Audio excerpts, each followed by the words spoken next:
Старушка приютила 2 раненых волчат, которых нашла в лесу в капканах браконьеров. Она принесла их домой, перевязала раны и решила вылечить. Но ночью с тайги раздался долгий волчий вой.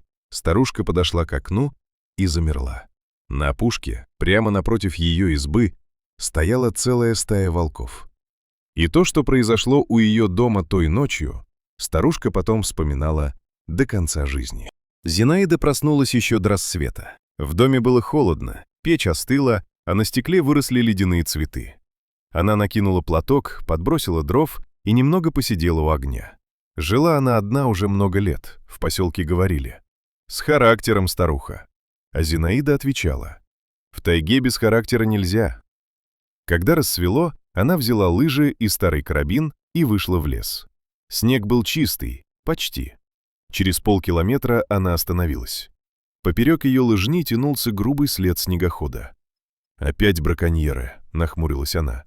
След привел ее во враг. На снегу лежали капканы и бурые пятна крови. В одном из них бился лапой волчонок, совсем молодой. Он рычал, но сил почти не осталось. Чуть дальше лежал второй, тихо скулил. «Нелюди», — тихо сказала Зинаида.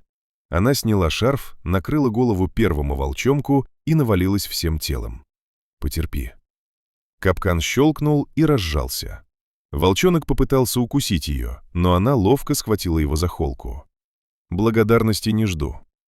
Со вторым пришлось повозиться, железо замерзло. Но вскоре оба волчонка лежали на снегу свободные.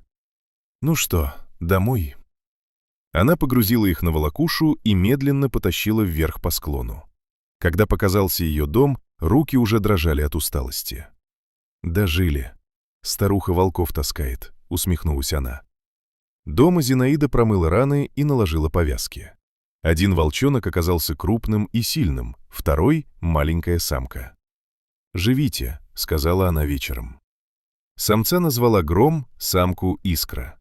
Первые 2 дня прошли спокойно, но на 3-ю ночь из леса донесся вой. Глубокий, многоголосый. Волчата вскочили и начали выть в ответ. Зинаида соскребла иней со стекла. На опушке стояли волки. Несколько серых силуэтов неподвижно смотрели на дом. «Вот оно что», — тихо сказала она. «Семья». Она вышла на крыльцо и выстрелила в воздух. Эхо прокатилось по лесу. Волки отступили, но не ушли. На следующий день они лежали у края леса и ждали. А утром на крыльце Зинаида нашла зайца, свежего. Она долго смотрела на тушку. Тем временем Гром и Искра окрепли и все чаще прислушивались к лесу. И однажды вечером Зинаида поняла, удержать их нельзя. Она долго сидела у печи, глядя на огонь. «Не мне вас держать». Зинаида открыла дверь. Холодный воздух ворвался в дом. Волчата сначала замерли, потом вышли на крыльцо.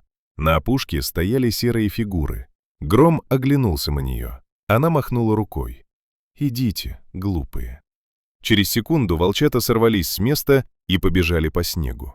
Стая сомкнулась вокруг них и растворилась между деревьями. Зинаида долго стояла на крыльце, пока вой не растаял в ночной тайге.